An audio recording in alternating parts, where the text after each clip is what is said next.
want to start this episode out by saying, Lungus just slapped the shit out of me. You guys know it's Oscar season, so we got to do the Star Wars Oscars.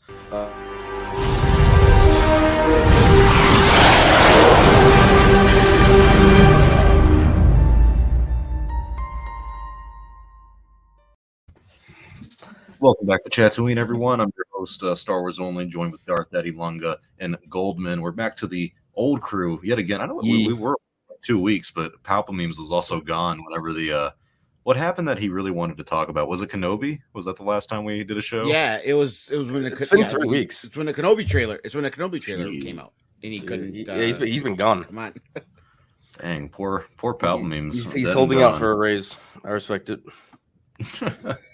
Well, if only we ever had money on this channel. Clearly, we don't.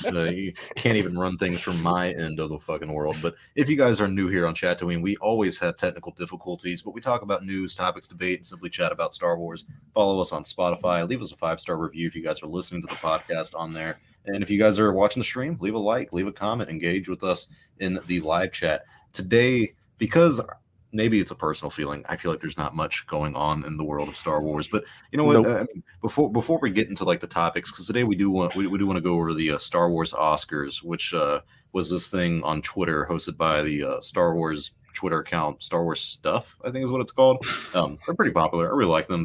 It's a simple Star Wars media page. They held the Oscars, and we're gonna go through and tell you why all the winners were wrong. and they'll give our picks for what should have been, or you two will give what your opinions are, and I'll give the right answer. Oh, the right, yes, of course. That feels reversed to me. It feels a little backwards. It's 2 against 1 today, so you know, I'm the first one to ever hate The Last Jedi. All right, so I was right about something in the Star Wars fandom when it came to historical stuff. But over the past 2 to 3 weeks since we've done things, the Kenobi trailer came out. Yes. There's a lot of like hype and kind of like leaks from it. I think we even talked about like Darth Maul last time about him being in the show, and I think like literally that next week they had so many like random like one exclusive from Hollywood Reporter was like, this source is saying this, but another source is saying this is not accurate, that there was no plan for Darth Maul. And then Pablo came out and he was like, this is bullshit, and that was a whole nother ordeal. But none of that was that interesting. Like, I feel like the only cool thing going on in Star Wars right now is the video game coming out next week, the Lego Star Wars Saga. You know it. Game of the year. Thanks. It was fun being here. Thank you guys for watching. I'm out. Guys, when I found out that Claude was going to be a playable character in this game, I lost my mind. I was so happy. That was like my Christmas. That was the Goldman Christmas. I got Claude in Lego Star Wars. Is there anything better? Is there anything better? I just don't know. It's the most wonderful time of the year. Exactly. Well, before we get into the Star Wars, I don't know. I've had a kidney stone, which is incredibly painful, and that sounds more enjoyable to me. Holy shit! Now. You had a kidney stone? Damn. Yeah. Well, you are old. Yeah. I had it when I was young, dude. I had it like when I was like 29, 30. I mean, it wasn't like shit. Yeah. We got some time, Star Wars Only. Yeah, I got. We got some time until we reach Lunga's younger years. So, God, we're just fucking 30s. Jesus, man. I don't even talk about the age thing. I was like thinking about being 30. We talked about like Star Wars Eclipse being delayed. Like me and Goldman will pretty much be at 30 by the time that game comes out. And Lunga will have retired from Star Wars entirely. Actually, speaking of Star Wars Eclipse, this could be a topic if we run out of ideas. But supposedly, like a Chinese company bought Quantic Dream. That's just what we need. China. It was on the Star. You didn't even see the Star Wars leak subreddit. It said, what is it? NetEase Games bought or plans on acquiring Quantic Dream. Oh, plans. Okay, plans. Yeah, it's not a done deal. Yeah. Well, allegedly. Still interesting. Talks about talking in meetings. They are a Chinese internet technology company. I don't know how that's gonna mix well with the Star Wars fan. I could see the fandom menace being like, China taking over Star Wars. They'll be able to make the game at a fraction of the cost and give us high quality because they only pay their workers 30 cents an hour. So I guess we'll be okay. You can't be discriminatory against one race of people, which is the Chinese out there in China. They're just gonna have them work on the game. The guy the fucked up CEO is gonna go out there and he's gonna be like, we don't make our games for those gays or something, and the Chinese people will be like, sure, whatever you say. I don't speak English. Thank you. We make game for everybody. You buy it. We good. Come by. And we wonder why Star Wars Celebration doesn't invite us to the podcast stuff. We just got canceled right there. A little racist. Yeah, I know. No, we all need it. And we're all. no one knows my race. Star Wars only just said we need racism. Whoa. Oh shit! There we go. Clip it. Yeah. Clip it. We're over. Yeah, that's it. All right. Well, speaking of over, the Oscars are over. The Oscars are completely over, and the Star Wars Oscars happened on Twitter. And I normally don't care about these things, but I did vote. I will admit I voted on this. I'll do the screen share thing. God help me if my internet holds up for it, because I have it up here. I didn't even know it was a thing, to be honest. Question is the screen share? Are you going to show us like all the awards at once? I don't want to be spoiled. I want to be revealed to. Oh shit! Okay, let me. I want it to be dramatic. I will do what I can. All right, I Goldman wants the opening of the envelopes. Yeah, there we go. And the winner is. And then we should do we should do a we should have done a Chatooine show Oscars. That's not a bad idea. Best what do we call ourselves? I don't know. Chatooine host. Most biased, dumbest. That's not a bad idea. We'll have to like put on suits and a tie. Star Wars only can just keep his logo, just put a tie under it. Yeah, put a tie. Oh man.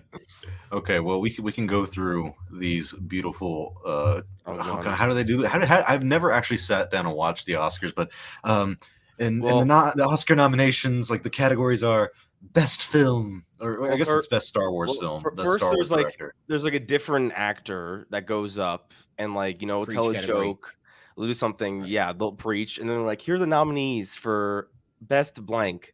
And then they'll reveal the nominees, then they'll reveal the winner, and then the group of people or person comes up, they start crying, and they give a speech.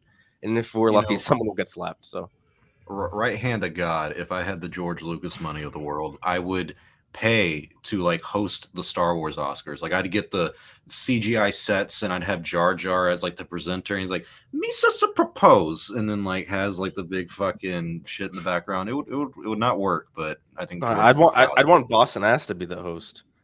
Oh my god. Every time he does the announcement, before every time he introduces somebody. And presenting the award for best Star Wars film. Oh god, George Lucas. Star Wars. He would give a rant about why his was better or something. He'd be like, thank you. Just to prank George when he reveals the winner, have it be one of the Disney films.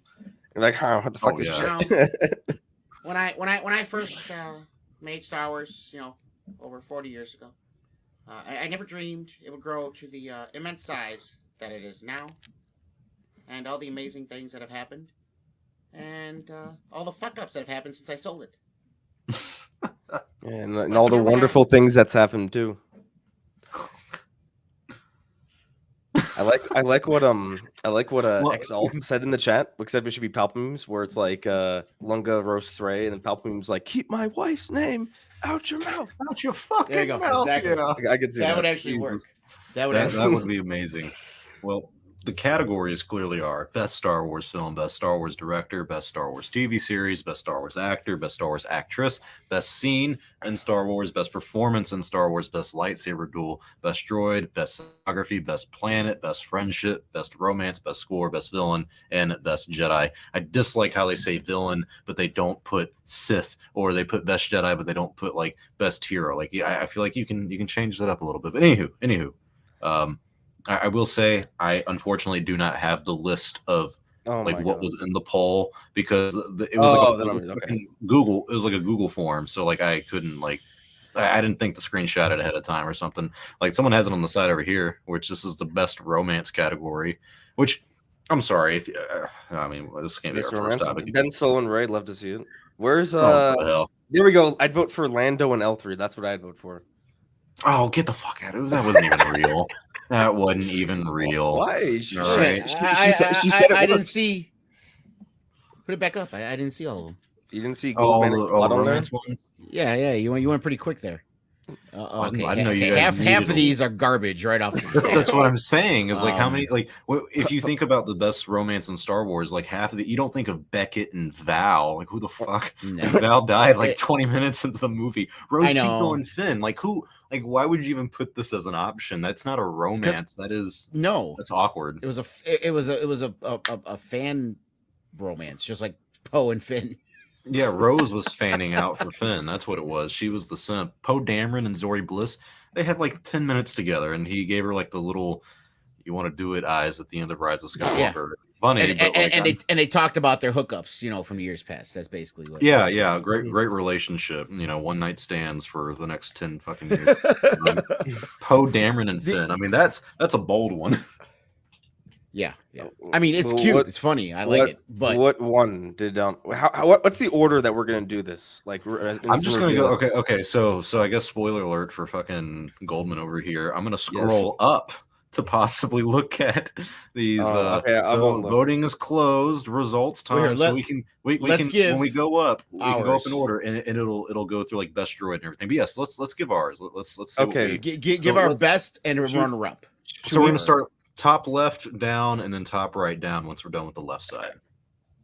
All right. So best film. I don't think I need to give you the list of films. We all know the films. Should I be really annoying? Because usually best film is for last. So should we do that one last, or are we still gonna do that one first? Okay, yeah. Let's from bottom right up and then bottom left up. That makes me much more happy. All right, good. Best droid. All right, I'm gonna give my pick first. We'll do the clockwise like normal. Lunga's next, and then Goldman. Best droid, R2D2. No questions asked. Iconic, cute. He's got some sass to him. Can't complain. Best droid. You know what? Am I allowed to choose the battle droids from the Clone Wars as a whole? It would be him who had to think about it and be unique. Yeah. Me and Lunger like R2D2. He's like, let me think about this. Who is the best droid? What does a droid do? Oh wait, no, I changed my mind. I'm sorry. I'm gonna go with AP5. He's the Squidward droid from Star Wars Rebels. The fuck? Remember? Rebels droid? No, you don't even go with Chopper. No, you go Chopper. with some fucking obscure. He's not obscure. He had a very emotional. Because I remember when he dies, and he's actually suicidal. No, I don't remember this droid. Okay. I'll show you a picture. AP5. Remember, he's the one that he's basically Squidward.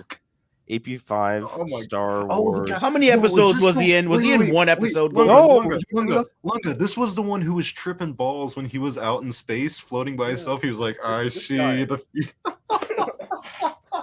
He's literally floating in the abyss of space. He's so happy that he gets saved. He's like, no. Goldman is the guy that votes for the.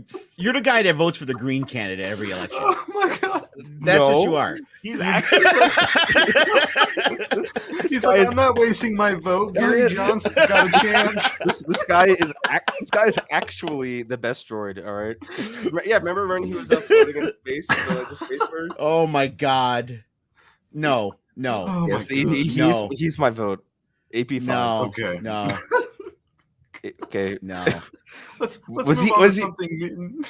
Oh wait, are we substance too? Are we gonna give our own we're giving our own answers? Are we gonna reveal the winner of each category, or are we gonna give our own answers for everything and then see the winners? The latter. Where I'm not okay. I'm not gonna click in and out of all this. I'd like to give a runner-up too, as well. Oh, R2D2, and my runner-up would be K2SO. Okay, I'm sticking with AB5. Yeah, I got no runner-up. There's not even a runner-up. No one's even close. No. There's him, and then everybody else. The runner-up is the battle droids, not from the movies, only from the Clone Wars. Get the fuck out of here, Jesus! They were fine in Revenge of the Sith too. Sorry, or you're welcome. That was funny. All right, best cinematography. This is not a hard choice, but because of Yeah, I'm not even. I remember getting upset because Revenge. We'll want to talk about it, but Last Jedi is my best cinematography. I hate the movie with a fucking passion, but good God, does Rian Johnson know how to tell his DP what to do? I would I agree. Last Jedi. Okay, Hey. wow. Imagine that. The Last Jedi won an award and it was unanimous. Yeah, imagine we unanimously agree on something about The Last Jedi in a positive light, too. My runner-up would be Rogue One. Rogue One's very well shot as well.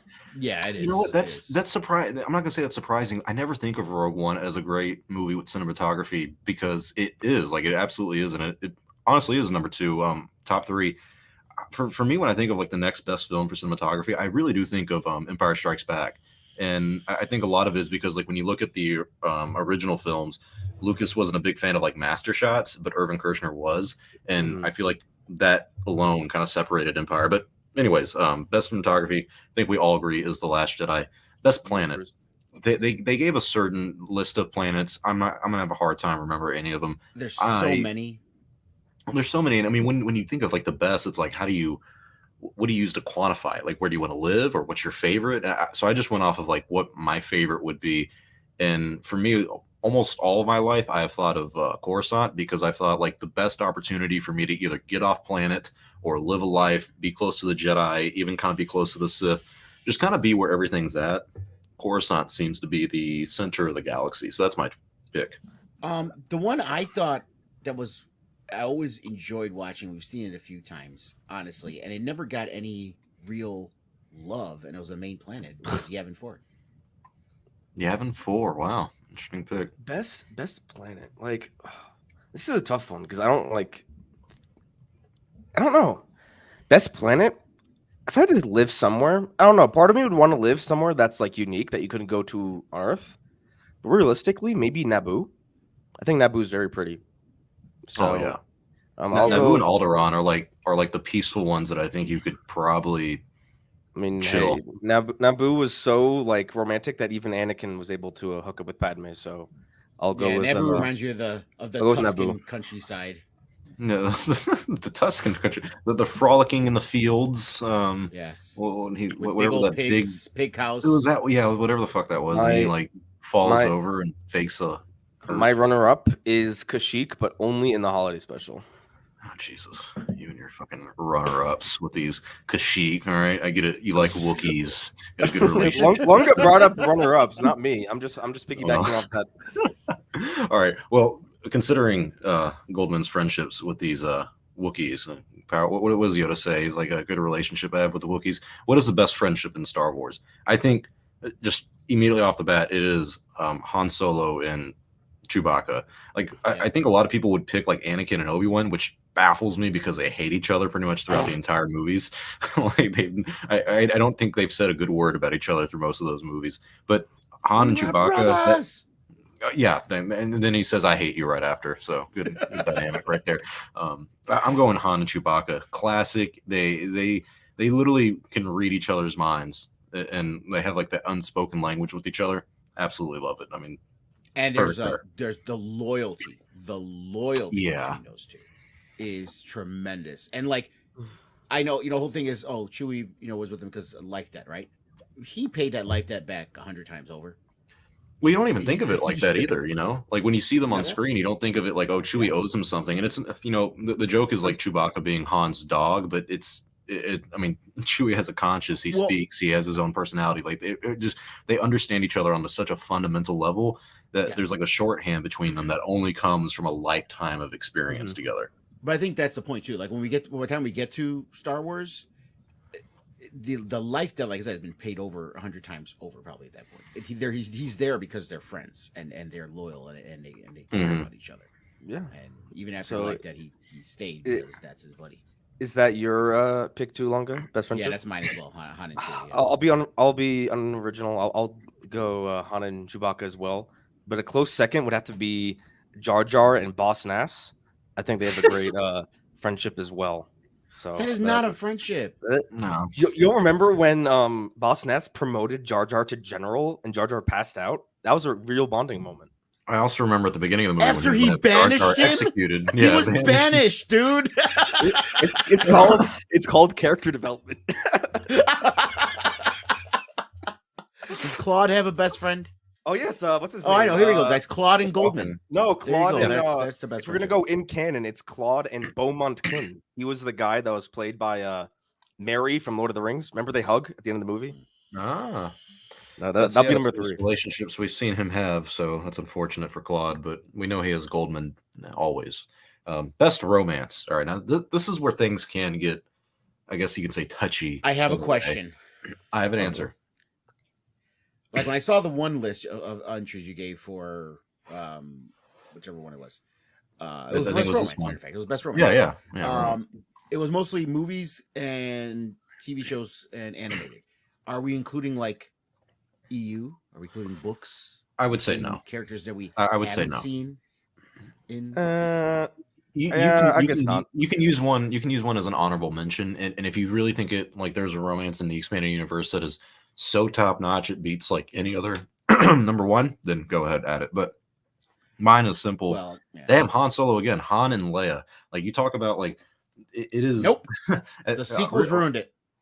Okay, well that's fair, but that to me the sequels is the relationship is already kind of over. But like when you see them falling in love in the original trilogy, in Empire Strikes Back specifically, and even the bit at like the beginning of Return of the Jedi where he's like, who are you? And she's like, someone who loves you. Like that immediate recognition and everything, or just the dialogue that they had when they first kissed on the Falcon on the asteroid field and whatnot. Like that stuff's still powerful. That stuff's still like iconic love dialogue and everything, and kind of like Irving Kirschner described it. He's like, I wanted something that like it was lovey but it wasn't like smoochy or anything like that. Like they talked like real people. Yeah, I mean they talked like real people in my opinion, falling in love, where it's like it's some of it's sarcastic, it's bitter, but at the end of the day like they have that deep love for each other that it felt genuine. And probably because Carrie and Harrison were playing hide the pickle behind the scenes, but still it doesn't matter. But go ahead Longo. What's your love?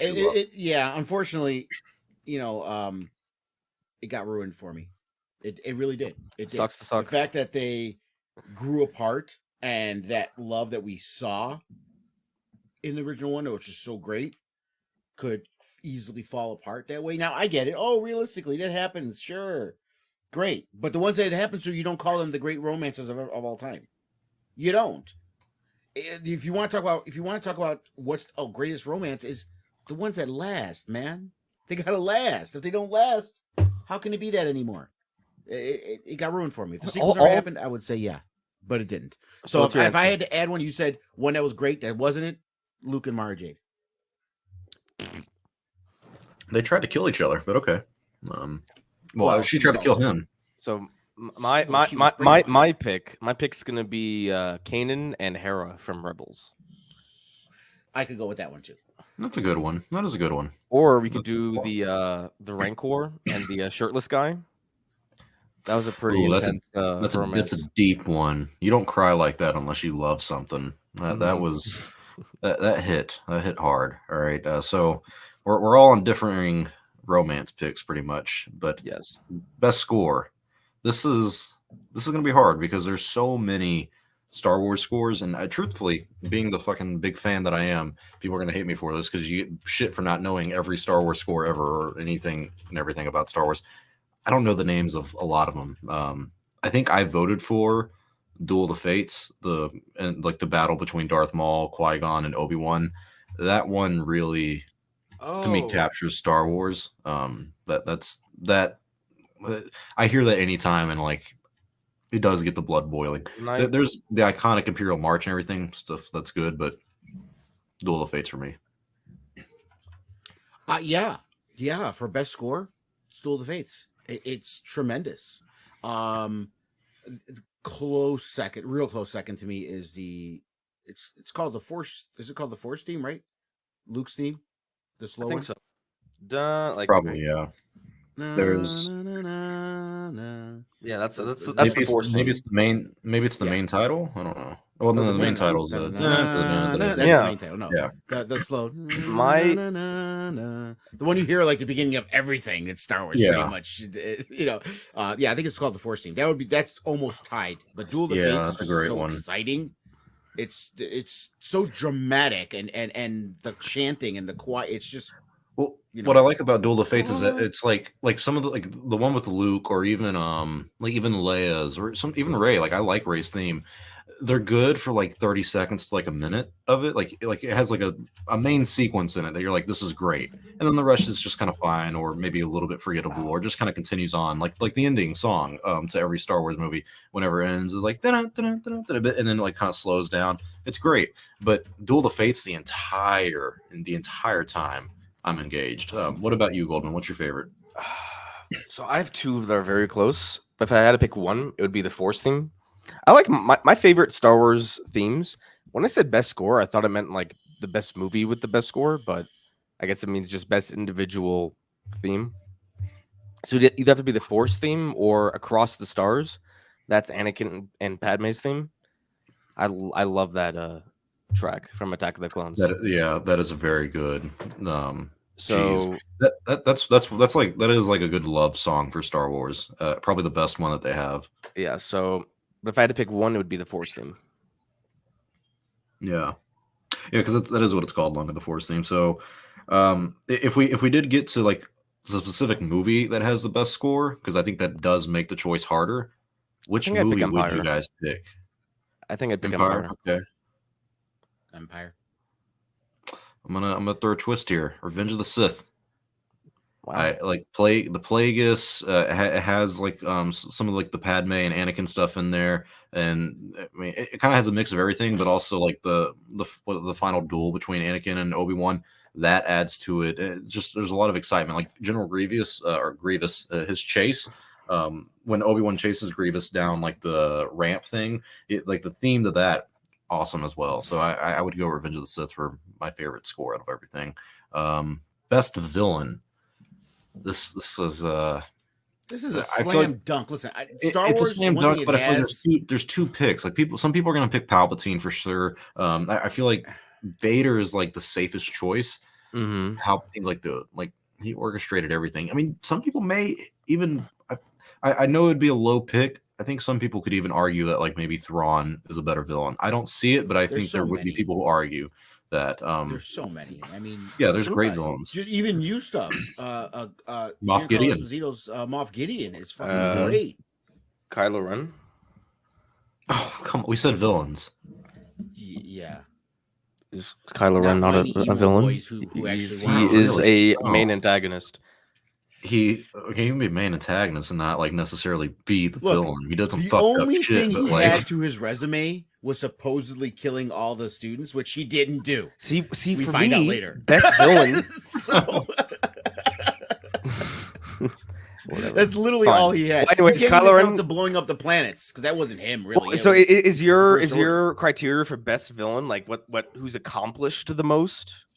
No, but it's like I want to feel like he's the villain. I felt like with Kylo Ren, I was like, like it's not like watching the villain and being like, oh my god, what's he gonna do next? It's like, you're invested in the story. You're like, oh, he's gonna turn back eventually. We all know what's gonna happen here. So Kylo.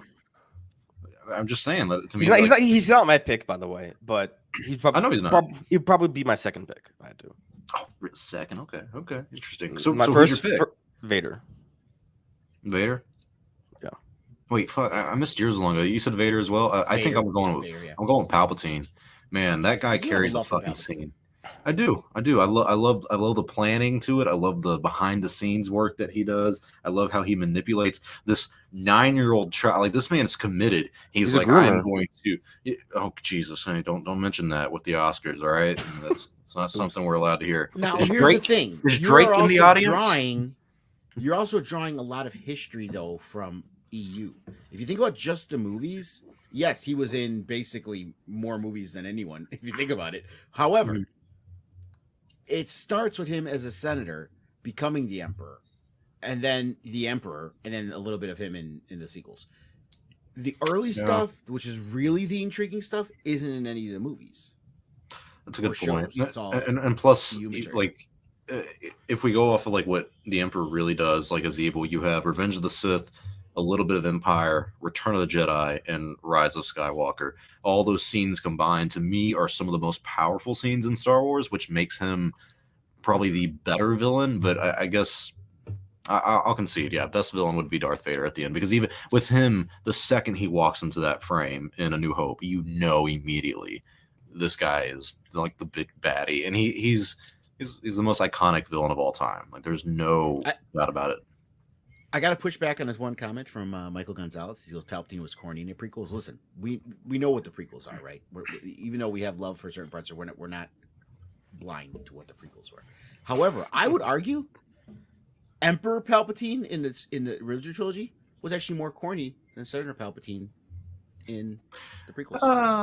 I would say it's even, because like the only like some of the corny things I think about for Palpatine in the original trilogy is when he's like, and I'm afraid the shield will be quite operational when your friends arrive, and like he says I love villain dialogue. I love villain monologues, it's so man. funny, I need those. It's like when he's like, he tells Luke, he's like, and now, young Skywalker, you will die. That's the funniest shit to me. You will die. Him in the prequels, though, like he like that little gasp he does before he like tries to stab Mace Windu when they're by the window. Like, yes, No, you will die. Yeah, it's so fucking. Or like even when like Yoda like shoots him with like the Force push and he just sits there and yeah, he just falls. Or the best part is when he's yawning and he's like having that like telekinesis and Force lightning battle off or whatever the fuck with Yoda in the duel. Like, absolutely, I love Sidious. He's like my favorite villain is probably Walter White, because I just fucking love Walter White. It's so funny to me seeing him in Breaking Bad. And above that, to me, like Walter White evolved is Emperor Palpatine. They're one and the same. Yeah. All right. Next. All right. Best Jedi. So now I need clarification. Now, is this the best character who happens to be a Jedi, or the character that best resembles what a Jedi should be? I don't fucking know. I'm just gonna say I would just say encapsulate all of that. All right. I would. You know what? I think because it does say best Jedi, we have to kind of go what Goldman was saying, though. Like, best encapsulates the Jedi, but like, if you pick, like, let's say you pick Obi-Wan Kenobi, he definitely failed in a lot of ways, but at the end of the day, when it comes to being the Jedi code and like what you would look at for a Jedi, maybe he could be the best. I'm not saying he is, but I could see that argument. Fail? If it wasn't for him, Luke would have never become a Jedi. And Luke of course. There's that argument, but also if he did good by Anakin, maybe Anakin would have never had Luke, or Anakin would have never turned to the dark side. So Luke's necessity in the story isn't there. I mean, there's so many what if scenarios with Obi-Wan. So it's all dependent on someone's point of view. Exactly. So for me, the best Jedi, I'm gonna say Qui-Gon Jinn. Wow, I thought I was going to be with a Luke. That was my choice. Part of me really wanted to say Luke Skywalker, and I hate to. I don't want to pull a Lunga, but Luke in The Last Jedi and kind of what happened post him Return of the Jedi. Luke, by a technicality, Luke was not a Jedi until the very end of Return of the Jedi, when he throws down his lightsaber and whatnot, and he beats Vader. Sure, Jedi, but even then, Luke is an amazing Jedi and my favorite character, and more pure than someone like Qui-Gon. But Qui-Gon, to me, his ability to look at the Jedi as a moral code and be like, you know what, like, this is where we're right, this is where we're wrong. He's kind of like a representation of like Stoicism from philosophy in a way, where he really wants to do the morally right thing and can look at the Order and say, this is where we're wrong. And people refer to him as like a maverick of that time. To me, that makes him one of the better Jedi. The way he looks at the Force philosophically, and like, it is almost like, you know what, the Force is telling me to train this kid, so I'm gonna do it. Like, I don't really care what you guys say, because this is the right thing to do. That's the same guy. Great. The same guy who tried to mind trick everyone to get his way and cheated during a gambling roll of the dice. Oh, all Jedi do that. Stop it. They all do that. But yeah, I'm with you. I thought I was going to be the only one that said that. But yeah, for me, it's Qui-Gon, because for all the reasons you mentioned. And Luke, even though I said Han and Leia's relationship was ruined for me because of the sequels, I'm not going to say Luke was ruined for me because of the sequels. It's just there wasn't enough of him. I mean, again, if we count all the EU that happened, you know, there's tons of stories with Luke, and this mythology of what Luke Skywalker is after Return of the Jedi grew from all that EU stuff. But we're not using books and media like that. So if we're just going by movies, even if the sequels didn't happen, Luke just became a Jedi, and he wasn't really that great. He was getting his ass kicked. Let's be fair. Vader, and they both kicked his ass. He was only reason he lived is because his father turned back to the light side. So it's not like he was great. Now, if we're talking about the optimism and the hope, and the pure of heart, yeah, he had all those qualities, that would make him the great Jedi we believed he would be. But Qui-Gon, for me, I felt was a total package. For me, I disagree a bit with the assessment, but I agree with the results. For me, it's Luke Skywalker, mostly because of The Last Jedi. In the ending of that movie, in an act of non-violence, he saved the entire resistance and didn't kill a single person. There has never been a moment that's a more true realization of Yoda's teachings than the ending of The Last Jedi. There has not been a single more Jedi moment in all of Star Wars than the end of The Last Jedi. Huh. You know what? I really wish I could disagree with you. I'm not thinking of anything that is more I guess Jedi-like, but I don't think that necessarily redeems him letting his friends and family die and the whole galaxy fall into the state of ruin. It'd be like going back in time and then watching Hitler do his thing and being like, I'll kill him eventually. I'll make it back. Make it up. But that's a good point. The positives for me outweigh the negatives. You're leaving out the part that he wouldn't have did nothing if it wasn't for Rey to come and blow him out. No, I give Yoda most of the credit. No, Rey has so much. In the Rise of Skywalker, Rey's like an awful person. She Finn's like, Rey, are you okay? She's like, no, I'm having visions of me being a Sith, and then she wanders off by herself. Listen, I like the character, and I think she has a somewhat compelling story in that movie, but she's not a great Jedi by any means. So what I do have to ask, why do you think none of us picked Yoda? Because he's a dumbass in the prequels. Because his dogmatism is part of the reason the Jedi Order fell. I argue that the dumbest character in all of Star Wars is prequel Yoda. I hate him. I hate prequel Yoda so much. I always get upset because when you say that, I'm like, that's George Lucas writing, and a lot of people are like, no, it's actually very smart because it shows the failure of the Jedi. I'm like, no, it doesn't. It's awful writing, and you shouldn't defend it like this or adhere to the story. But I digress.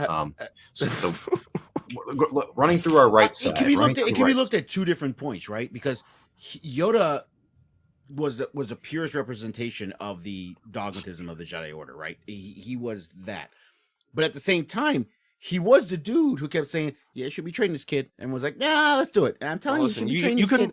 Nah, let's do it. I'm saying we really shouldn't train this kid. Nah, let's. Okay. We turned the dark side. Told you.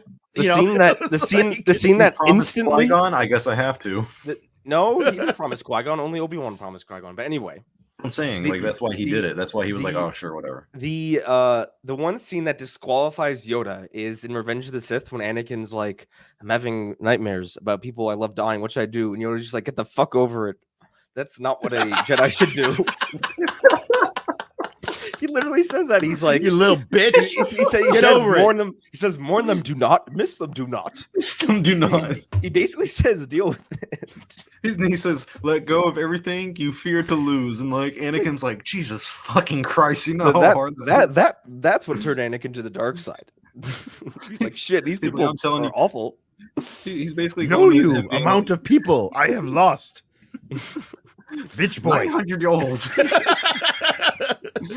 Many lovers I've had.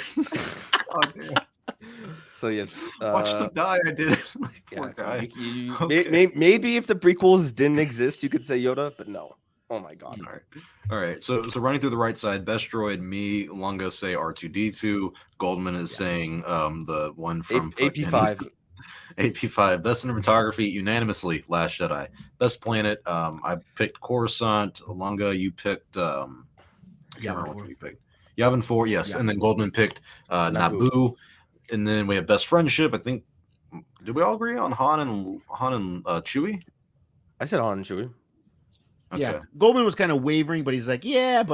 Okay, so that's two unanimouses. All right, best cinematography, Last Jedi. Best friendship, Han and Chewie. Best romance, I said. I think me and Lunga both said Han and. Well, no, I said Han and Leia. No, you didn't like the. Lunga said I was gonna go with Mara Jade, but I'm with But I'm with Goldman with Kanan and Hera and Kanan. Kanan. Yeah. Kanan and Hera. Okay, that's a good pick. Best score, I said Duel of Fates. You two were Force theme, and best villain. Wasn't Lunga Duel of the Fates? No, I went Duel of Fates. I said Oh, first team was okay. close second, but Duel of Fates was yeah. Well, okay. Well, then I mean, at least then like we pretty much all agree like those are the top two at bare minimum. Best villain, all said Darth Vader. Best Jedi is now we have 2 Qui-Gons and a Luke. Now onto the left side. Now this is where it does get a little more interesting. Best lightsaber duel. My pick, Return of the Jedi. Darth Vader versus Luke Skywalker. I'm sorry. Great pick.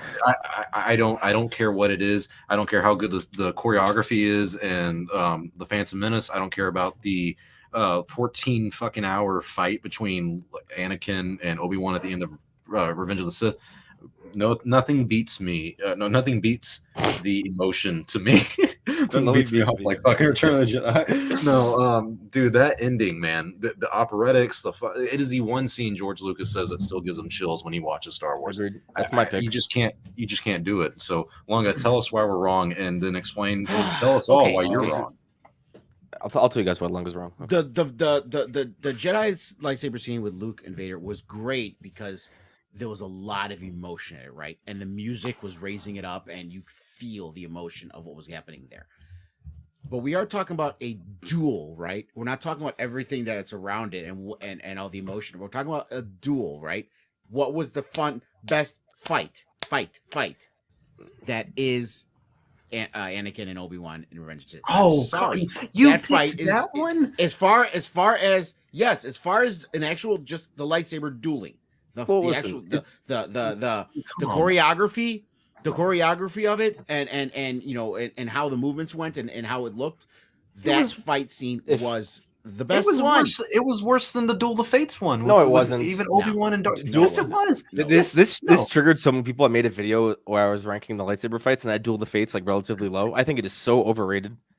I like emotion in my fights. There's no emotion. It is slightly overrated, and yes, you're right. There's absolutely no emotions in the Duel of Fates one, but it is still good. The emotion in Anakin and Obi-Wan's fight is literally the choreographer of the fight himself said, "You forget why they're fighting after 5 minutes." I'm sorry, you lose me when these motherfuckers are swinging on ropes like Tarzan and just kind of tapping each other as they go away. I mean, you could have picked. I don't forget it at all because in every scene around that was highlighting the hatred that was growing in Anakin. That's what all that was. The lava and everything and the fire. And from my point of view, the Jedi are evil. And all the fight lasting that long was just his hatred and his anger growing and growing and growing and growing and growing. No, which it was is George. contrast. It was is what George happened Lucas in Jedi. growing and growing It and started growing the economy. angry, and he was pushing towards hope, and it was a kind of a reverse scenario.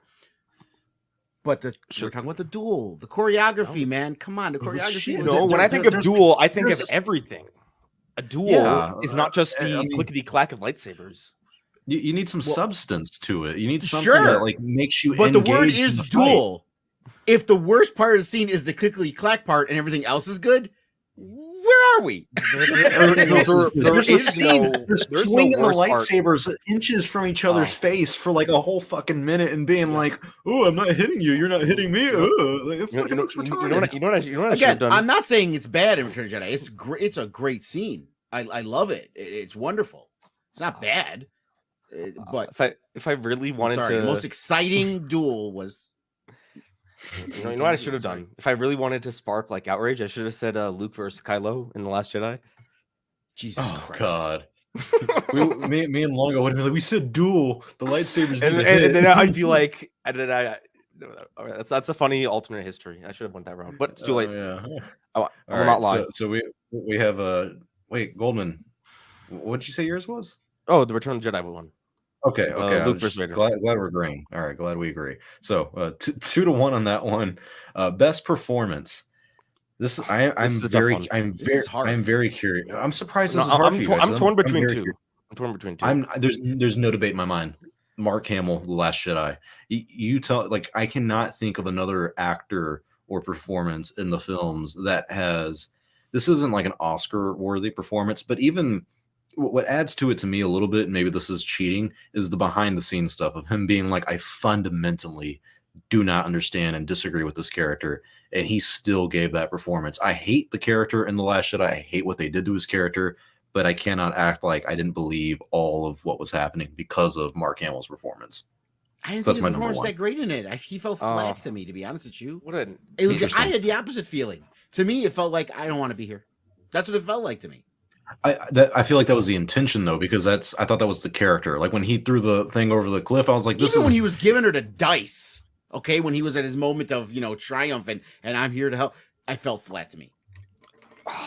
I'm triggered. very curious. What about you, Goldman? What's My your picks, best it's- performance? Well, actually, wait, no, Lunga, you didn't.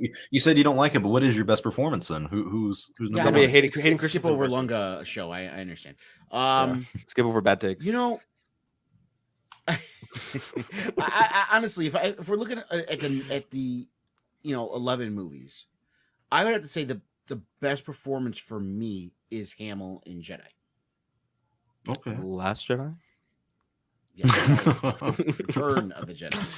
Okay. Fair enough. So That's a good for me, it's either Mark Hamill in The Last Jedi or Adam Driver in The Last Jedi.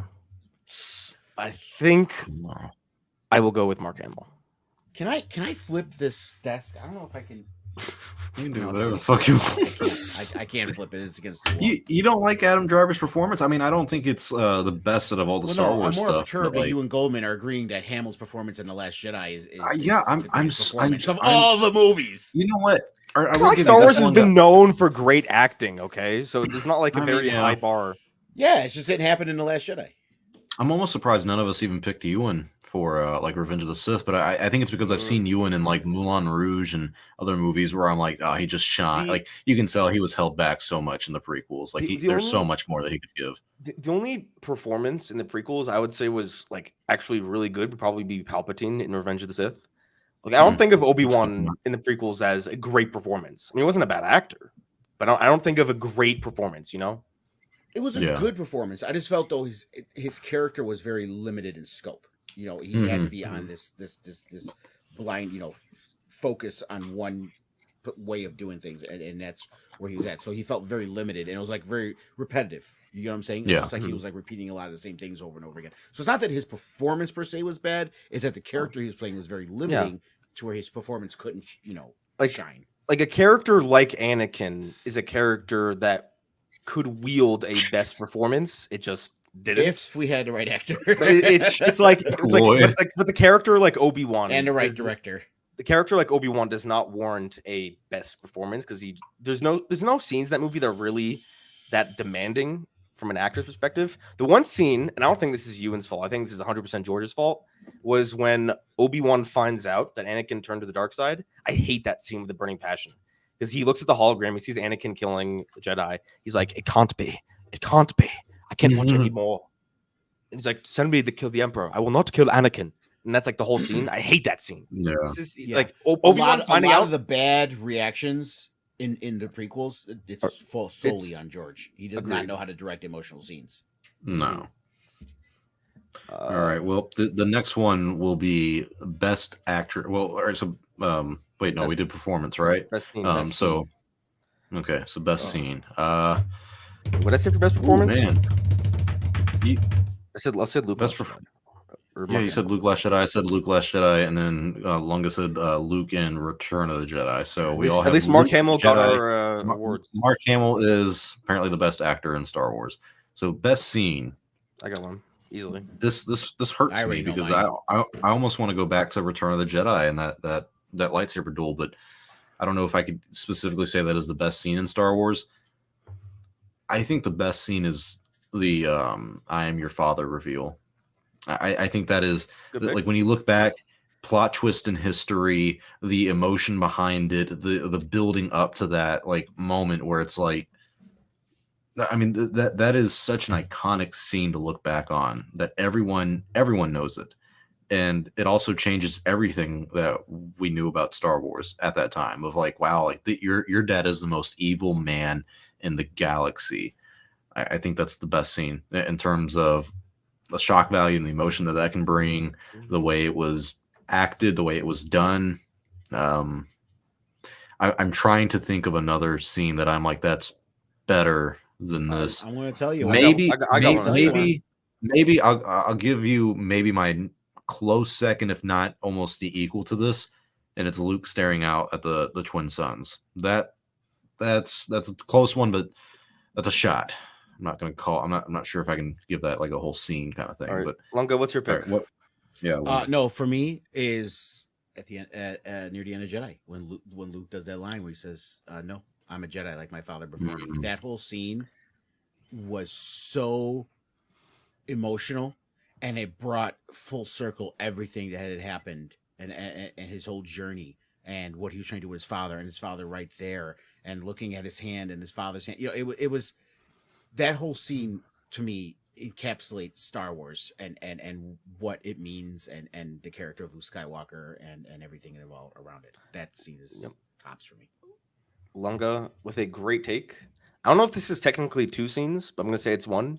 It would be Vader killing the Emperor and his death. If I had to choose a single scene in Star Wars that represents, I guess, like the themes and what George Lucas wants people to take away from Star Wars, it would be Luke saying, "No, I'm not going to strike down my father," and then Vader redeeming himself because he loves his son. So, and dying. You mean when lightning's shining on his face and he's going, "No, no." He's just looking back and forth. Yeah, no, honestly, special editions didn't ruin anything. No, that's a wonderful scene. You can it has the it's what I call the Mandalorian level of directing, where just even though someone's wearing a mask, you can totally tell what they're thinking. And no, you don't need to hear him saying no. Yeah. But yes, it would be Vader's death. I think you two turned me around on my. We mentioned he did that with one hand too. He did that with a hand and a stump. A stump helps. A stump helps. That must have been really uncomfortable on Palpatine's back. Like, Jesus Christ, the wires going up my ass. My sciatica. Palpatine was too focused. Palpatine was too focused on transferring his life essence to Exegol. Oh, shut the fuck up, J.J. Abrams. Can we mention that they kind of bookended? Like, everyone laughs at the whole thing where he was zapping Mace and it was coming back at him, and he was just letting himself get fried. He literally did that with Vader too.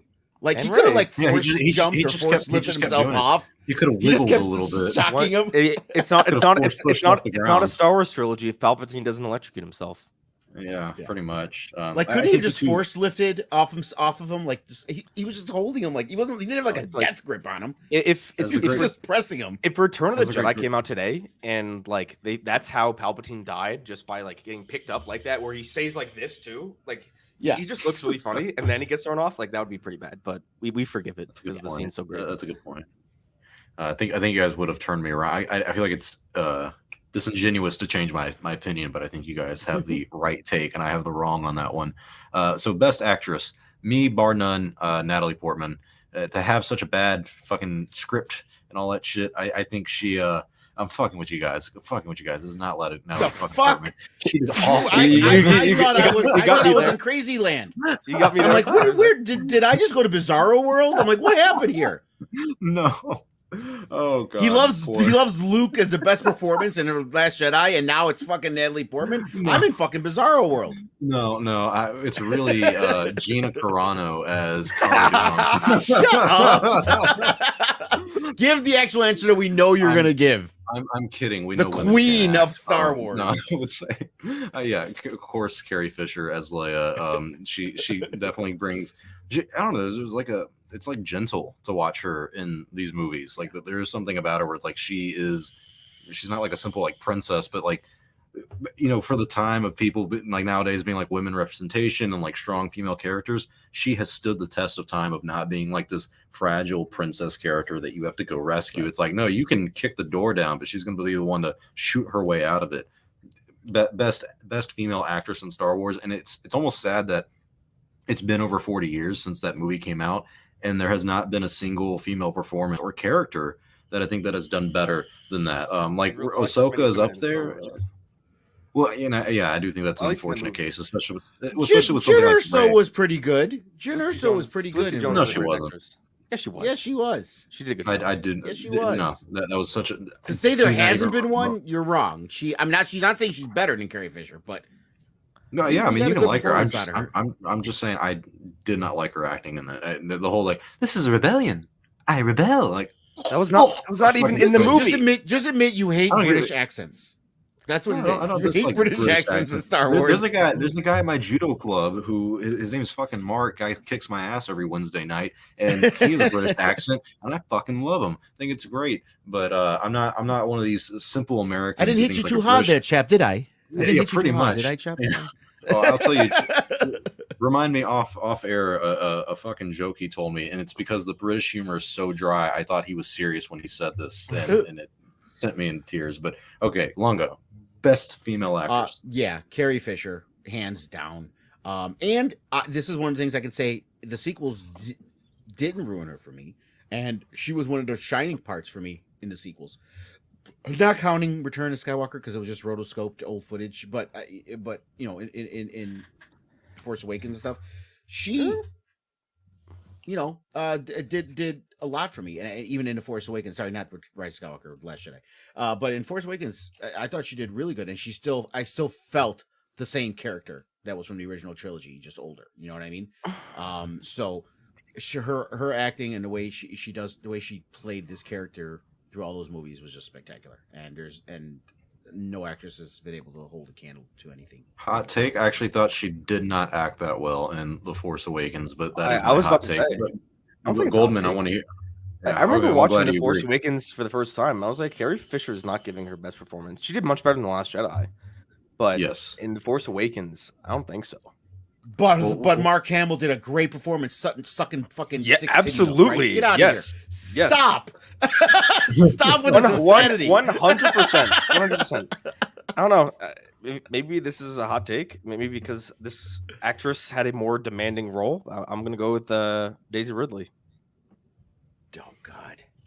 I think she had a more demanding role than Leia did. I think she did a good job. Okay, you are Mind right. you. She did have a more demanding role. But I mean, even J.J. Abrams said when filming The Force Awakens, Listen, like, he had to tell her, "Hey, you're agree. being wooden." The Force And Awakens, she she's is not the best. dry. But in The Last Okay, but Jedi and The Rise she- of Skywalker, neither- she does a good job. No, she checked out in The Rise of Skywalker for me. She did not Like, check out. Yes, she checked out. Bullshit. Dude, the criticism of her having her mouth open for like emotional scenes and all that stuff, I don't think that was like accurate until I saw The Rise of Skywalker, where she's like, "Oh, I'm feeling something. Let me." Or like even the part where she like thinks she accidentally killed Chewie, like when she like screamed Chewie and all that. Oh my God! And the yell at the Last Jedi when she's doing that battle. I know all the Last Jedi simps and Raylos are like, "You slay queen." When I remember cringing audibly in the theater when she was like and fucking charged in. I'm sorry. Ugh. So I don't hate this Daisy Ridley. I like her. I do. I think she's a wonderful person, and I think she has a lot of potential as an actress. And this, you guys may think I'm crazy too, but I thought her best acting of the three films was in the first one. She was more real, more down to earth. You're right. One than she was in the second two. Yeah, she was more. And like he says, as the movies went on, she kept checking out to where it was just like. It seemed like she stopped trying because she time got card for each scene. exactly. I think she got too comfortable. I don't think well, so we're varying drastically on the the actress. Well, no. Well, you both said let's say Carrie Fisher, but like I just don't think of Carrie Fisher as a great different actress. reasons. Sorry. Well, she's not a great actress, but she's the best female actress we have in Star Wars. My issue isn't that Daisy sucks. It's how you can put her performance as Rey Skywalker over Princess fucking Leia. Like what's Leia? There's like, no way you can compare those two performances. Well, just like I don't think of a scene from Leia. I'm like, wow, that's a really well acted scene. I just don't got any scene. What's like when she takes the gun and it basically saves them and blows get them in there. When she like all the shit she does, the simple iconic one where she's like, "Help me, Obi-Wan Kenobi, you're my only hope." Like that, that dialogue is iconic for a reason, and like it is very well acted when you see the whole thing played out. Or even her love scene with Han when they're kissing in the love scene with Han. I'll give you that, but no, I not think so well acted. Or what about when she saves Jedi? Han? She's like, when she was talking to Han, when Han thought she wanted to be with Luke. Yeah. Yes, that was a good one too. Okay, I you know what? Hey, I don't think I fantastic will say performance this. when I think of Leia. I will say this. One bad scene with her is when Luke, she like Luke leaves, and then Han comes in, and he's like, "Oh, you won't tell me, but you'll tell Luke, huh?" And she's like, that part's kind of, but like for the most part, I think she did the solid You also job. got to she's remember, not she was what? She was 18 to 20 something in those 3 movies. And she was 18 in Star Wars. Don't tell Harrison that. He knew. He didn't give a shit. Yeah. Matter of fact, Probably that might why. have been one of the reasons. Yeah. But say probably he was like, "How old are you?" Oh, okay. well, It's the 70s. I stand by my pick. Firm but fair. All right, best actor, some male. I don't know why I was saying female actress, like actresses. So best actor in Star Wars. I got my pick. Damn, I'm having to think. You know what? Yeah, I need a minute. Go ahead, Goldman. We'll go from the bottom to top. Adam Driver. Mark Hamill. Sorry, Mark Hamill. Mark Hamill's a close second, but I'm gonna go with Adam Driver. Adam Driver was great. I would say he's a close second or third, but Hamill. Man, I feel like it's generic for me to go Hamill because part of me really does want to go Ewan, but he hasn't. Out of the 3 movies that he was in for Star Wars, none of them were like, that's perfect. Yeah, I guess.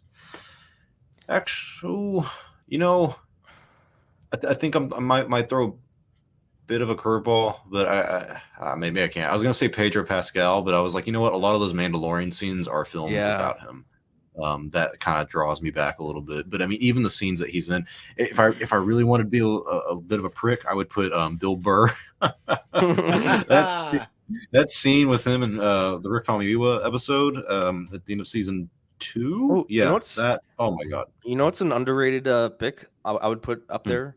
Sam Witwer's Darth Maul. That's different. It's voice acting, but you're right. It's I mean, I would. acting. It is still acting. It is its own form, and it's very good. All right, but now we get to the top 3. These are going to be the hard ones to go through. What's your pick? Is it Mark Hamill? Oh, yeah, Mark Hamill. I guess I'll simp out for it. All right, best TV series. I guess. Easy. Might as well. Yeah, all right.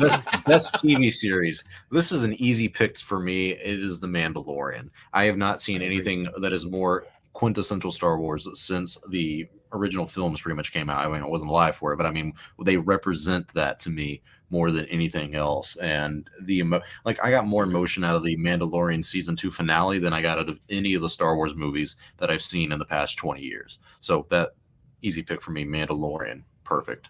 I like you say past 20 years, and you're what, 22 years old? You need to shut your whore mouth, all right? Being the elder statesman of Chatooine, I actually have been alive when all these things happened. I will say, it's The Mandalorian. The Mandalorian has been so damn good. Not only does it encapsulate what Star Wars is, it's also an extremely well written series, even if you're not a Star Wars fan. An extremely well acted series, and an extremely well directed series with all these wonderful directors that are part of it. And so just not just the Star Wars element, which is the main thing, but even everything else. It's just it's like my co-host Yellow keeps saying this. It's the best Star Wars thing made to date. Like better than any of the movies, better than anything. And it's while my nostalgia wants to push against that, it's hard to disagree because if you think about all the nitpicks we have with the original trilogy, with the prequel trilogy, with the sequel trilogy, and the Mandalorian almost 90% goes over all of that. It's like refined in a way. Yeah. Well, I would be more on board for The Mandalorian if the Book of Boba Fett didn't derail the finale of season 2. Okay, but that's different. I'm sorry, you can't. Wait a minute. You can't do that. You're gonna sit here and tell me that the sequel trilogy can't ruin Luke Skywalker, but you're gonna say it could, but you're gonna say it didn't. The Book of Boba Fett, which just had some Mandalorian stuff in it. No, the difference is so long. I just can't. We didn't like the results of Book of Boba Fett and like the choices it made impacting a Mandalorian. He likes what The Last Jedi did with Luke. Yes. So that's why he feels this way. Well, no, it's not so much like the Book of Boba Fett. It's just I know maybe this is not fair that when Mandalorian season 3 begins, Grogu and Mando will be together, and it will not ruin, but severely undermine the finale of season 2, and that is Mhm. that does damage to me. It's unfortunate. Okay, but Anyways, it But does I damage. don't Does feel it that. I enough don't feel damage that. While I agree with you, I don't feel that ruins the series. It is ruined. Exactly. That's It's a where I'm great at. series. I What think they it did to Luke in the derails sequel the trilogy finale. kind of ruined his whole. Okay, Even but the just last because one it happens. derails the finale, does that take it from like your number one pick and replace it with something else? My number one pick's Rebels. Oh my god. Come on. Like even animated one, I would have to pick Clone Wars over fucking Rebels. Yeah. And I'm surprised you're not picking Bad Batch, Longa. I would pick Visions over God. Rebels, No, arguably. I am Like, such a Rebels shill. Like it is some of my favorite Star Wars, like ever. oh man. Clone Is he Wars becoming a stereotype, Clone Lunga? What are we Wars, gonna do with Clone him? Wars has higher highs than Rebels, but for me, Rebels is overall better. You know, I And will argue that Rebels has that consistency to it that Clone Wars does not.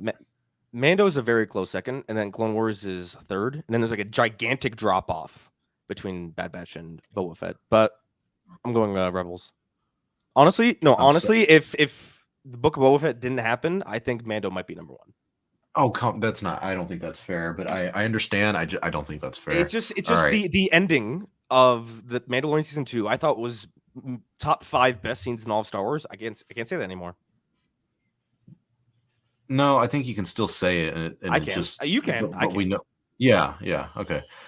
Best director. This is where we get into the harder, controversial things, and we don't. So you know what? And I will throw this in. We should be allowed to include directors from the shows, like The Mandalorian. Yep.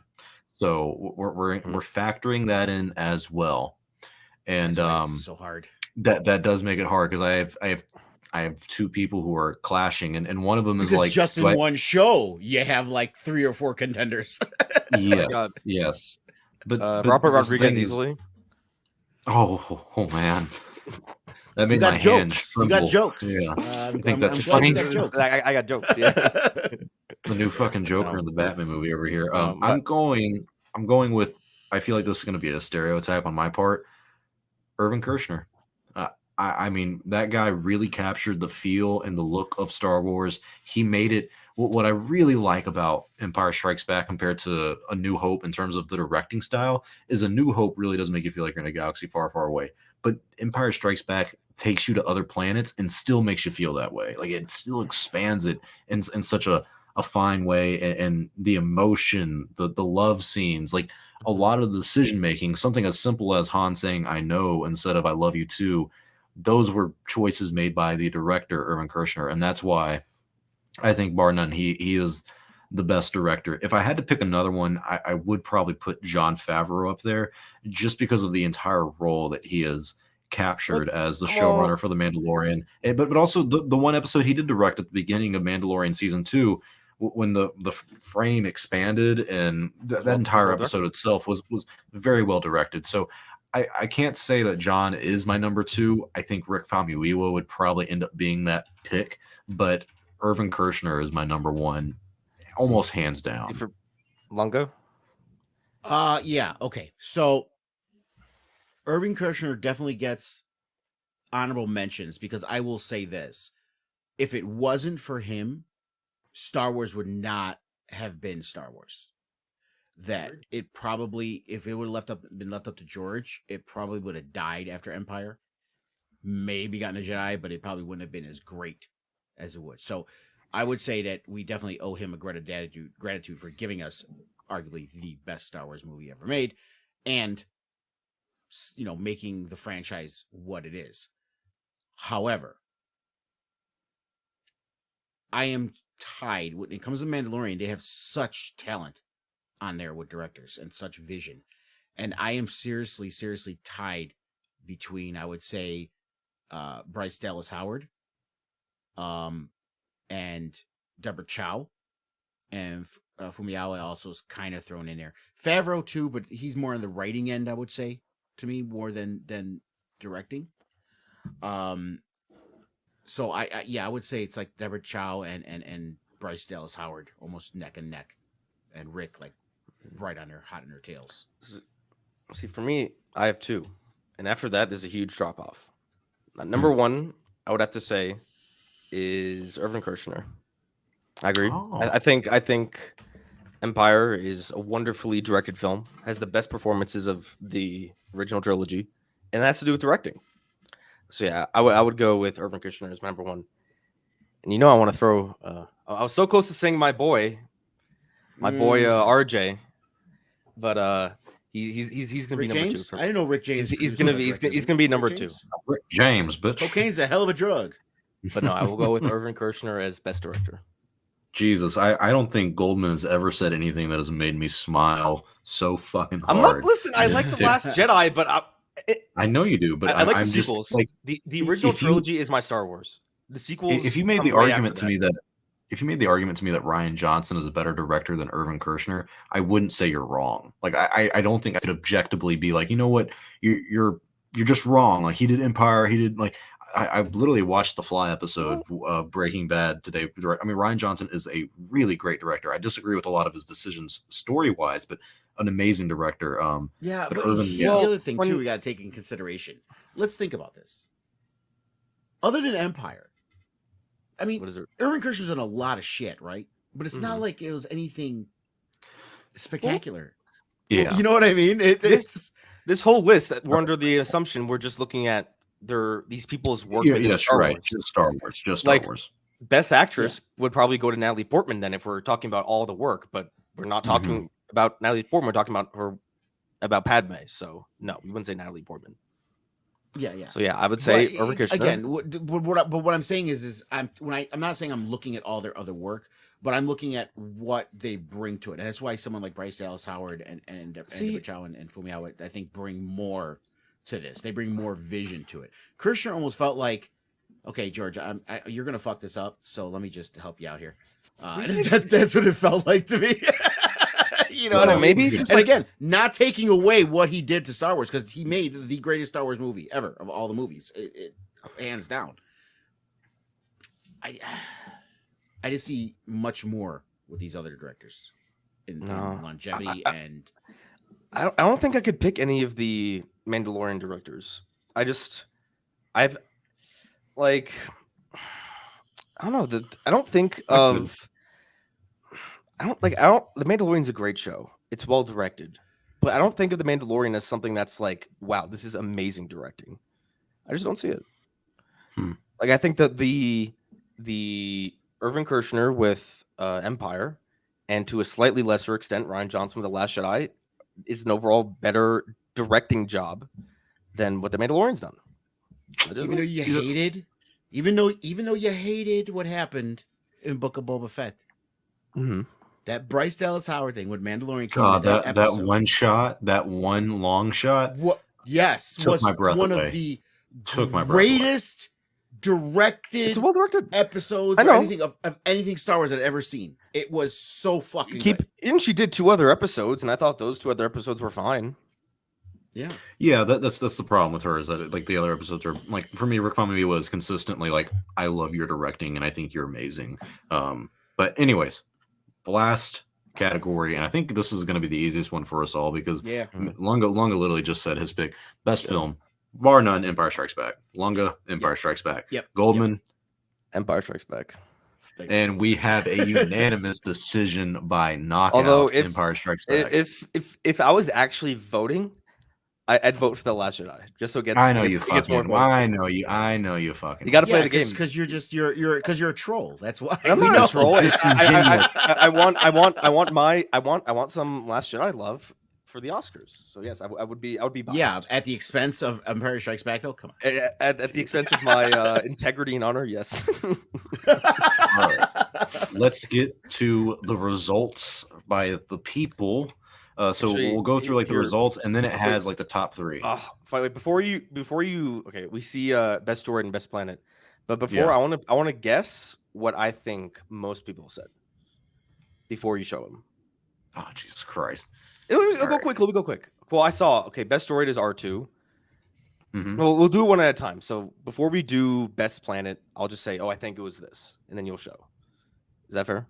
You don't have to. Okay. I see what you mean. I see, but I don't even know what order they're going to do it in. That's the problem. Oh, okay. I'm just going to scroll up, and you're already going to know. Fine, never mind then. But all right, best Droid is R2. Fine. Wait, just keep on going up. You know what I said. Oh fuck. Okay. Best droid R2D2. That doesn't surprise me at all. No. Next one's best planet Coruscant. I believe it. Best score Duel of Fates. I believe it. That doesn't surprise me much. I feel like that's popular enough, and like we all liked it enough. Best Jedi Obi-Wan Kenobi. That doesn't surprise me. There's a lot of prequel love out there. Yeah, I mean, do you think though the lead up to the series kind of like yeah, I do voting, though, and also Clone Wars. Like if you go off of him in the movies alone, well, okay, that's not fair because you know what? Sometimes I think of Obi-Wan Kenobi, and I think completely. I only think of Ewan McGregor's Obi-Wan, right? Yeah. Because then there's Ben Kenobi, and Ben Kenobi in the original trilogy is a great Jedi. Yeah. So and to be honest with you, the reason why so many people love Anakin so much is not necessarily Hayden, it's because of Clone Wars. Oh, easy. Anakin the Clone Wars is fantastic. Then I bet you Hayden Christensen is going to win Best Actor, and I'm going to get triggered. But anyway. Oh, dude, I don't even want to spoil it for you. But Best Villain, Darth Vader. Come on. Good pick. Easy. We all voted that, or you guys did, and I was wrong. What? Best Director, Troy. What? What do you mean? What? How are you surprised? No. You know. This is just nostalgia and love of Lucas because he created Star Wars. Well, because I'm pretty confident if you asked most like people who voted in this poll who directed Empire Strikes Back and they wouldn't know. Return of the Jedi, they would be like George Lucas. I bet you like maybe half of the people who voted know who Irving Kirschner is, and I bet you like 10% of people know who Richard Marquand is.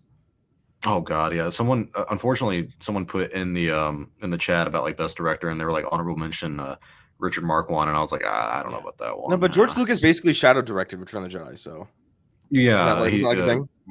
Marquand said it was like directing King Lear with Shakespeare in the room, which geez, you can only imagine the pressure. Yeah, but again, Jedi happened the way it happened because of Empire, because of Irving Kirschner, so because it was a reaction to a reaction, right.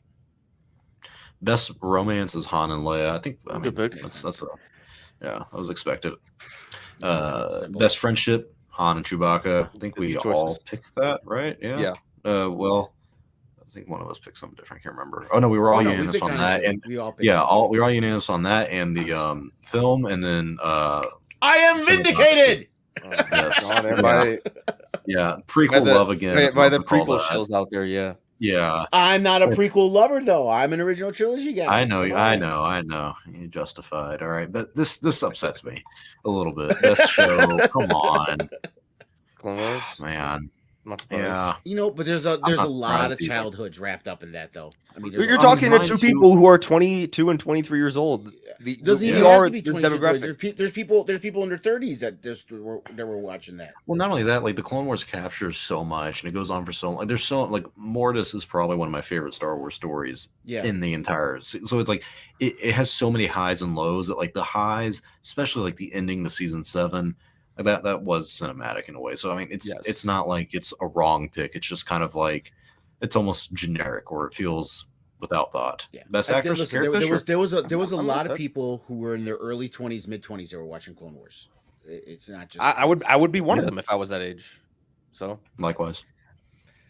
All right. Best actress, Carrie Fisher. I think we all knew that, and then Goldman. Oh, yeah. Okay. I mean, not a great pick, but I mean. I think the Obi-Wan series is kind of at least these polls have a lot of prequel influence. At least Last Jedi got one Oscar. I'll take it's the one we all picked. Yeah. I'm just glad that the people aren't that biased. Okay. All right. So we have the final 3, which I imagine is best film, best scene, and maybe lightsaber duel. Wait, I think we're going to the lightsaber duel.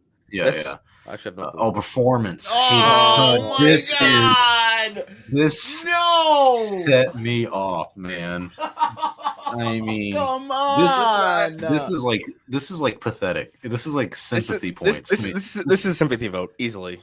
Yes, this is like, I feel bad for you, and like I think you're underrated, even though he's not. He's properly rated. It's revisionist history. Now I will say this: he was bad enough. Okay, he was also very young and new to acting, and it's compounded with you had a director that didn't know how to fucking direct those. Wasn't he 19 when he started in Attack of the Clones? I mean, you talk about a young age to get into acting. Especially with something if there was a seasoned good director, they could have maybe molded more out of him.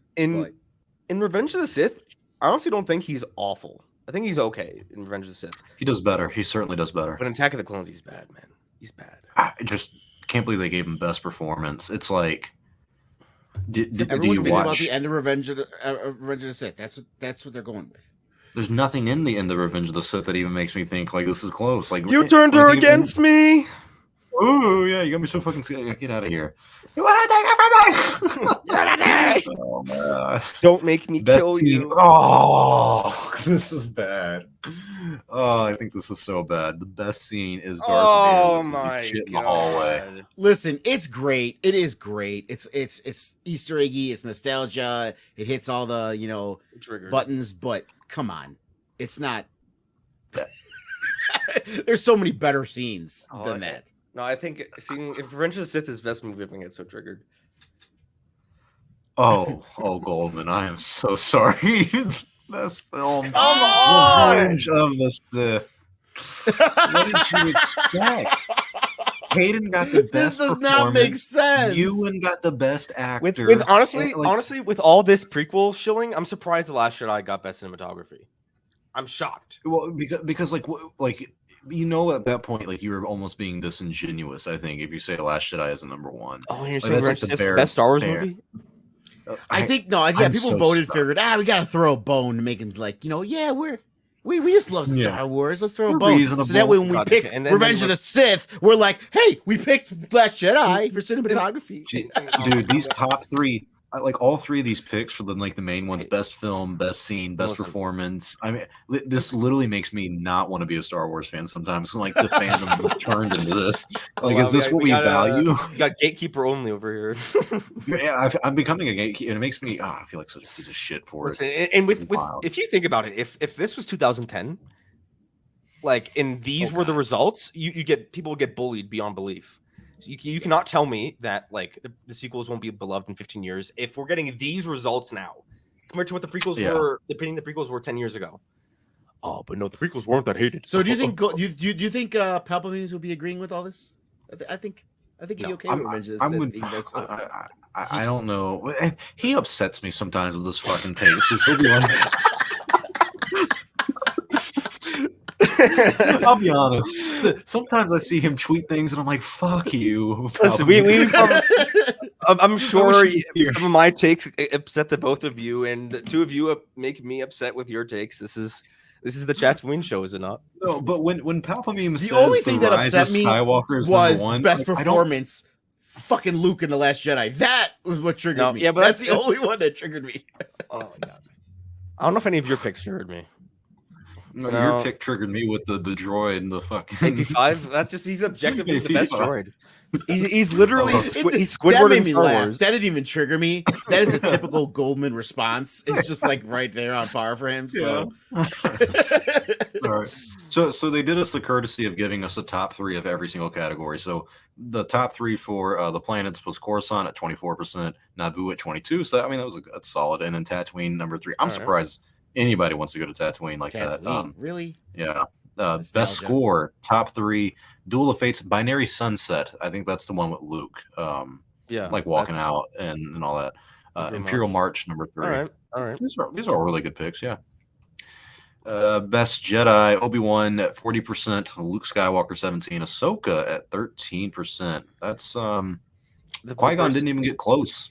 Well, Yeah, 'cause we Qui-Gon's are realizing that overrated. it's a lot of prequel lovers here. That's literally Yeah, that's a good point. Well, I mean- Qui-Gon's a prequel character. What are you talking about? Wait, you know what? Yeah, I'm surprised. I'm gonna say I'm kind of surprised to not see Anakin up here because even though he's killed and did all that crap, I really thought the prequel fans would have been like, he's still a good Jedi though. I mean, he killed the Sith, but I got lucky. Best romance, Han and Leia destroy the competition, 36%, but Hera and Kanan got 20%. That's solid, and they just barely beat the couple that should not even be on this list. No, Let's be Anakin and real. Padme. They ran out of options. Who else are you going to put on there? Rey and Kylo? Literally anybody That's else. romance. There's The no most other toxic romances. Fucking romance. Literally What other anybody romance else. could you put? I don't care. You could put R2 and C3PO. This is not. He kills You're- her at the end. This is if you voted for this, you are like victim blaming almost. Like you are part of the system. Like what the fuck? All right, best friendship. Han and Chewie, 20%. Anakin and Obi-Wan. This, god damn it, 19%. Anakin and Obi-Wan. That rubs me the wrong way. That's not a friendship, okay? That is also toxic. Like he spent the first in the second movie, he's like, he's holding me back, and he like throws a rock at a can or something like that. Like, He's overly critical. He never listens. Yeah. He doesn't understand. no. Not fair. Oh my god! All right, R2D2 and C3PO at 18%. That's fine. Best lightsaber duel: Obi-Wan, Anakin, 56%. 56%. What is this? Ahsoka and Maul at 11%, and then Qui-Gon, Obi-Wan, and Maul at 11% as well. That is Ahsoka and Darth Maul was pretty damn good too, though, man. It was. So I take that fight over any of the ones in the prequels. Yeah, okay, I can see that. Yeah, but this whole ranking is a tragedy in my opinion. Best TV show series. This one doesn't really surprise me that much. 45% Clone Wars, 38% The Mandalorian. If those weren't the top three, I was gonna throw a fit. Like if Bad Batch or Boba Fett was thrown in there somehow, I would have punched something. Well, there's not that many more series, to be honest with you. There's Bad Batch and Boba Fett. I know, but like it had to be those three. The disrespect you guys what was that for kid Star thing Wars with Visions. the sequel trilogy characters? Where is the love for Star Wars Visions? Okay, Resistance is hot garbage. Yeah, I know, but Visions is the listen. shit. I'm not surprised. Like, I think it's what the Crawling Chaos said, that I totally believe that is possibly true, and I wouldn't be surprised if they threw like Bad Batch a bone.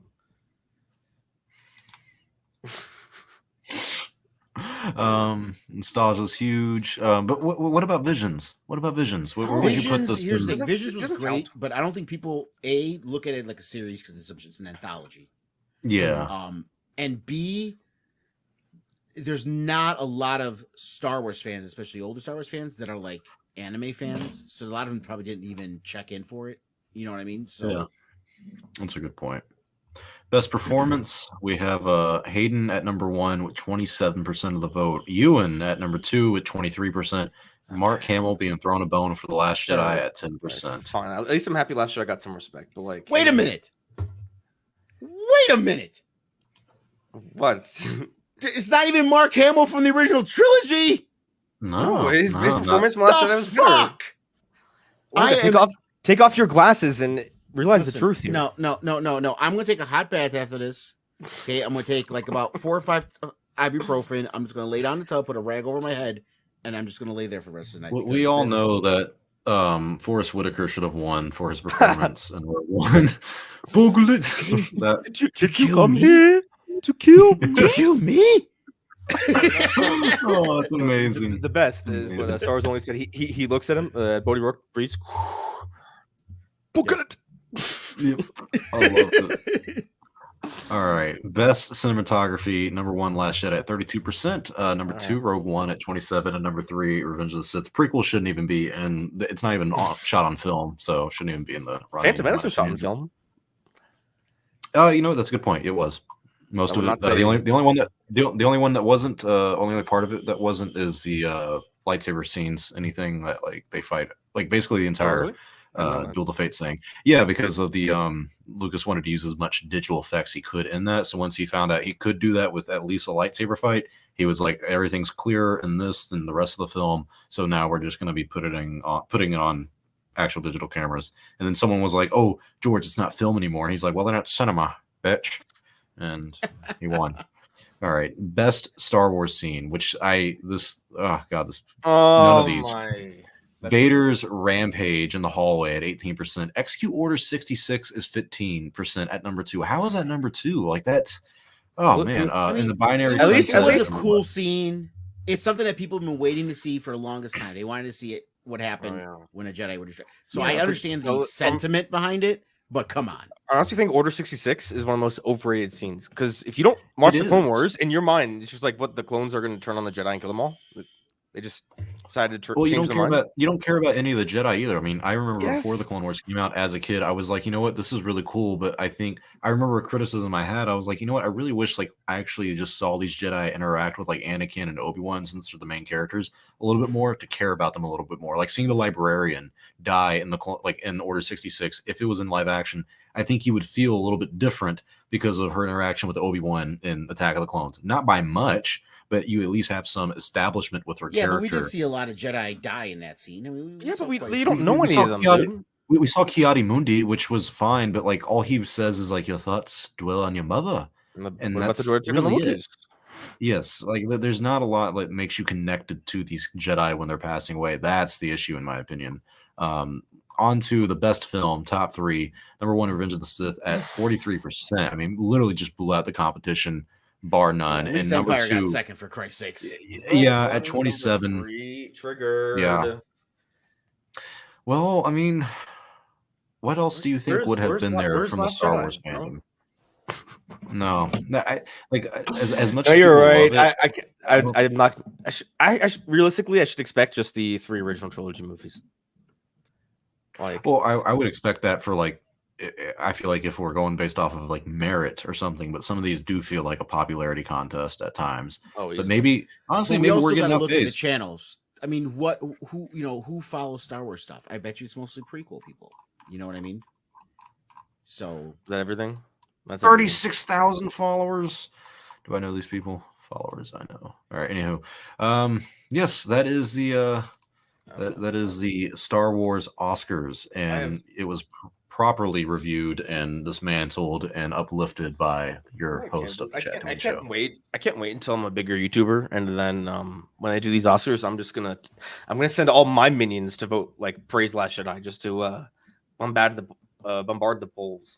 That's what I'm gonna do. It's gonna happen. You're all so disingenuous. The moral superior Star Wars only would simply just be like, go vote, just go vote. We all know. How did you not mobilize people? Star Wars only, huh? Who's gonna mobilize? I retweeted. That's enough. I'm gonna mobilize the Last Jedi shows next year. It's gonna happen. Maybe 2 years from now, when I have 1 million subs, that's what's gonna happen. I think you maybe can do 20 years from now, when people my age are like dying and dead. 20 years? Aren't you in your 40s? Yeah, you got some time, Bubba. I said maybe. I said okay. I didn't say I'm gonna be dead. I'm 47. Okay, in 20 years I'll be 67. That's Jeez, you know. I remember when I worked at I worked at a retail store, and there was this guy. We pulled up, and it was his birthday, and we were like, "Hey, come take a break with us, Tony." Tony turned 50 that day. Hopped in our car, smoked my blunt, and then walked out. Like, didn't even say thank you. And I remember telling him, I was like, Tony, he's like, y'all didn't wish me happy birthday. I was like, how old are you turning, Tony? He's like 50. I was like, damn, Tony, halfway done. How's it feel? And so long in That's 3 years. But see, yeah. Tony is my generation, Gen X, okay? Which in this whole culture war thing, we're the ones that like get completely glossed over. It's the boomers versus the millennials and now the Gen Zs, right? And like the Gen X ones are like completely glossed over, which makes sense because we were the latchkey kids. We were the forgotten generation. We were the ones just left at home to fend for ourselves, who just went out and did all these crazy things, who ate fucking dirt and fucking played in fucking construction sites. Hey, I ate dirt. You know, I mean, yeah, but our parents didn't say that was bad. They didn't care. You know, it was just we just left to our own devices. You know what I mean? So that's why we're like this hardened, and it's like, yeah, fuck your feelings. We don't care. Yeah, you feel like that long guy. All the Karens on Facebook your age don't feel like the fuck your feelings. They're like, fuck my feelings. I feel the Karens you see are, well, yeah, some of them are around my age, but those are different. Those were the pampered bitches. Those are the pampered people. Point. Very good point. Yeah. Well, Star Wars only and I have the best generation of the strongest, smartest, most mentally toughest people. You're the same generation as my kids. I would have to disagree, but that's okay. I genuinely wish I was never born. I hate. You sound like my son. That's dark. And he's older than you. He's 28. Yeah. But he's like, you know. I think we're entering the new generation though. Like Gen Z's over. Technically, the next one started. I don't even want to think about it. They're all little kids. The next generation is like my stepson. He's like 13. It's all repeating itself. I see kids with mullets, and I'm like, actually, Jesus. We're Star Wars only, and I are Zoomers. And then there's, oh my god, you know what's the generation called as of 2013? It's called Generation Alpha. Wait, what generation? Like when are these people? They're hoping for a new start. So millennials are 1980 to 1994. Gen Z is 95 to 2012. And then what? Wow, that's so long. And then Generation Alpha, it says 2013 to 2015. No, 2013 to 2025. Sorry. Okay, I was about to. All right. I mean, shit. And there's Lunga, the Lost Generation of 1914. Yep. 1914. Jesus Christ. Back in 1908. Oh man, you remember fucking where Hoffa was buried, and you were there when Capone got arrested. Wow, Jesus Christ! Okay, I was born in '74, guys. Slow down. I was 3 when Star Wars came out. All right.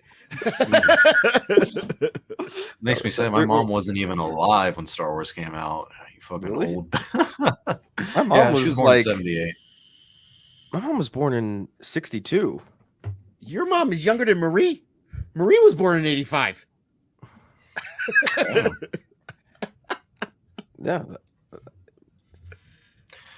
God, Crazy. age is a bitch. I cannot wait to be 30 and Lunga try to give me some advice about living my 30s, and then ultimately Pull out. I'll lead me get down there the first. road. You know, speaking of young kids, what about Palpatine? Isn't he like 15? Listen here, Trent. He's so Listen here. old. I'm going to bash you upside the head with my cane if you don't listen At 30, up, Mr. Only. At 30, I would like to have a cane. I really would. But kinda that is depressing. all the time.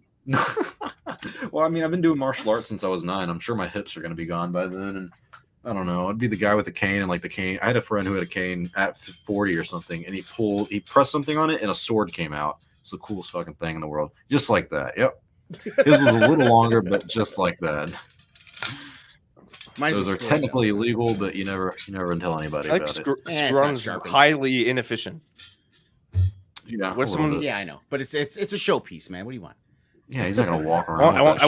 I want practicality. If someone's robbing your house, you're using that to defend yourself. Practicality and deception, powerful. If someone's weapons. robbed my house, I just fucking hit him. I just hit him with the fucking heavy end of it. I don't have to worry about the sword part. I'm taking if someone's robbing my apartment, I'm taking Anduril. You know, the Sword of the King from Lord of the Rings. That's what I'm using. Oh, there you go. Oh shit, that's an impressive. Oh, one. I think once That's a huge fucking sword. like too. no like one Yeah, one dude, that stab weighs more than me. one stab I'll be able to kill someone, but after that it'll probably break because it's a rock. Yeah. No, I mean, yeah. One stab, I mean, the thing's so heavy, getting it out of the person's body. would be a pain in the ass. Either that I'll walk out there, but I'll be hiding behind Claude. So they'll be like, who the fuck is this? Who the fuck is that guy? And a sword just comes out of Claude's gut. Exactly. And he has that same fucking look on his eyes. He's just Yeah, He's gonna soulless stare at stare. him. And His death stare. as the guy's bleeding out on the ground, I'm just gonna like put Claude like right over him, so like the last thing he sees is this giant slug. And those little squinty eyes are just looking down at him. And then I'll start like tickling his face with Claude's tentacles too. As he's dying. I mean, that's how the anime porn starts. killed you. No, God. Very things that'd be worse than seeing a Claude as you're lasting alive. Yeah, imagine they've never seen Star Wars either. Like, imagine this is someone who doesn't even know English. Well, I bet you And, 95% of people who've seen Star Wars still have no clue who he is. That's a good point. Well, Oh, he man. was in All the right. movies less than Boba Fett. You know what's really triggering me? Apparently recently, like Claude has become a huge meme on like Tumblr or whatever. Like huge. And like my it's been going on for like a month now where my video all Claude scenes has been getting so many views. And like I want credit. Like I'm the original Claude guy, not like this new wave of Claude support. No. I'm the OG. You know, the Claude squad has been here for 2 years now. I want my respect. I'm surprised Tumblr is Okay, still a okay, thing. you Claude hipster. Yeah, hey, I hated The Last Jedi before it was cool, all right? And I'm Hey, always well, gonna Claude's hold in the back. Rise of Skywalker, so. Oh, never mind. I got you. Never mind. Shit, you're good. All right, that is all the time we have. Thank you guys for tuning in for the Star Wars Oscars. Leave us your votes in the comment section below when the stream is over. Don't forget to like, follow us on Twitter, Instagram, all the good stuff. Everyone's links in the description below. We also got the books, of course, 15% off if you use Star Wars Saga. Not sure if there's any new books out like recently, but worth the check, man. You can do it for like Harry Potter books too, Game of Thrones. Get yourself some food. I don't care. Just use the code. Save yourself some money. It doesn't make us any money. They stopped paying us, I think, almost immediately when we said something negative about Lucasfilm, but that's okay. They still throw you guys a bone. But until next time, my friends, we'll see you guys next time.